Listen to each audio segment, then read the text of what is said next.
முதல்ல அரசாங்கத்தினுடைய கான்பிடென்ஷியல் விஷயத்த ஒருத்தர் இது போல தெரிஞ்சுக்கிட்டு அது சட்டமன்றத்தை பேசுறதே தப்பு கிடையாதா? அப்ப தன் மீது தப்பு இல்லைன்னா இதை தெரிஞ்சுக்க வேண்டிய அவசியம் என்ன இருக்கு?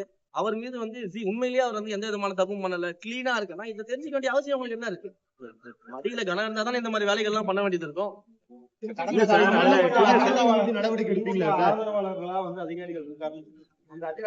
நிச்சயமாக இதை யார் செய்திருந்தாலும் அவங்களை கண்டுபிடிச்சு அவங்க மேல நடவடிக்கை நிச்சயமா எடுக்கும். எந்த விதமான மாற்று கருத்தும் கிடையாது. புரியுதுங்களா?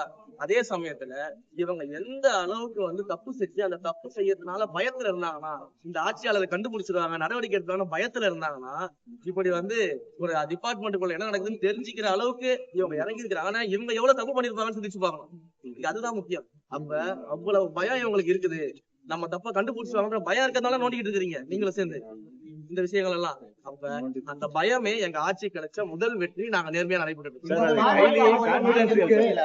நிறைய பெண்கள் கடந்த காலங்கள்ல நடந்தது அதாவது முறைகேடுகள் நடந்திருக்கா இல்ல எதனால அது நாங்க மிக தெளிவா வந்து கடந்த முறை 246 கோடிக்கான ப்ராஜெக்ட்ஸ் வந்து கேன்சல் பண்ண முடியும்னா ரொம்ப தெளிவா யாரு அறங்காவலர் நியமிச்சாங்க, எதன் அடிப்படையில நியமிச்சாங்க, இதுல சட்டமன்றத்தை சொன்னேன் இல்லையா, எதற்காக அறங்காவலர் குழுல இருக்கக்கூடிய உறுப்பினர்கள் என்கிட்ட வந்து என்னுடைய ஆபீஸர் தன்னுடைய மன குமுறல்களை சொல்லிக்கிட்டு இருக்கிறாங்க அப்படிங்கறத இதுக்கு முன்னாடி இருந்தார்ல அவர்கிட்ட போய்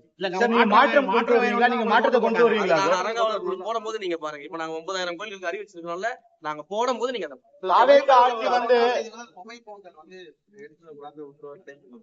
முதல் கட்டமாக 50க்கும் மேற்பட்ட முதுநிலை கோயில்கள்ல அனைத்து முதுநிலை கோயில்களிலுமே மொபைல் கவுண்டர்ஸ் பாதுகாப்பாக வைப்பதற்கான மொபைல் கவுண்டர்ஸ் உருவாக்குறது அதுக்கான வேலைகள் நடக்குது. அதுக்கு சார்ஜஸ் வேற போடுறீங்க. அது எப்பவுமே ரெகுலரா பண்றதுதான்.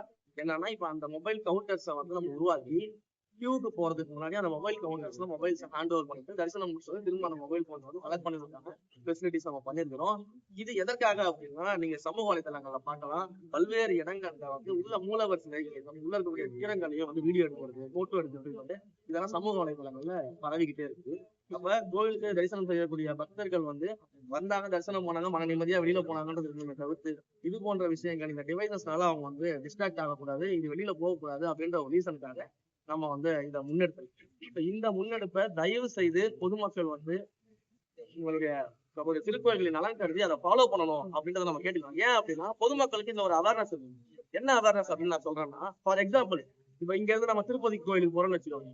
திருப்பதி கோயிலுக்குள்ள மொபைல் போன்ஸ் அலோடு கிடையாது, எல்லாருக்குமே தெரியும். திருப்பதி கோயிலுக்குள்ள போகும்போது நம்ம என்ன பண்றோம், ஆட்டோமேட்டிக்கா மொபைல் போன் எடுத்து கார்ல வச்சுட்டு ஆட்டோமேட்டிக்கா மொபைல் போன்ஸ் வந்து ரூம்ல வச்சுட்டு ஆட்டோமேட்டிக்கா லக்கேஜ் மொபைல் போன்ஸ் எல்லாம் கவுண்டர்ல கொடுத்துட்டு போயிருக்கோம். அங்க போய் நம்ம கியூல நிக்கிறோம்.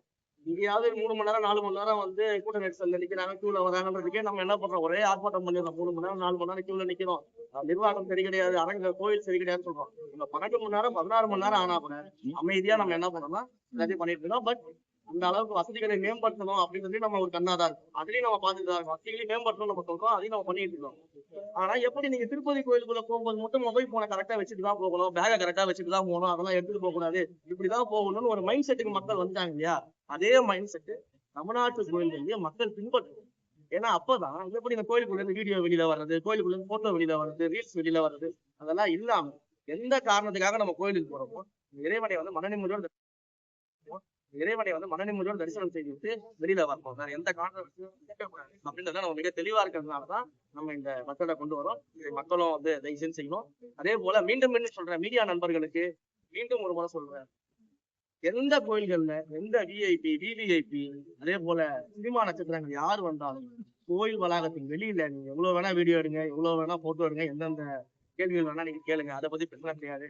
ஆனா தயவு செய்து கோயில் வளாகங்களுக்கு உள்ளாக மீடியா இந்த மாதிரியான விஐபிஸ் போகும்போது கூடவே போய் வீடியோ எடுக்கிறது, கோயிலுக்குள்ள போய் வீடியோ எடுக்கிறது, கருவறையில சாமி கும்பிட்ற வரைக்கும் போய் வீடியோ எடுக்கிறது, கோயில் வளாகத்துக்குள்ள அரசியல் கேள்விகள் கேட்கறது அப்படின்ற விஷயங்கள்லாம் தயவு செய்து மீடியா நண்பர்கள் தவிர்க்கணும் அப்படின்றத தாழ்மையான அன்பான வேண்டுகோளா இந்த இடத்துல வச்சுக்கிறேன். நன்றி, வணக்கம்.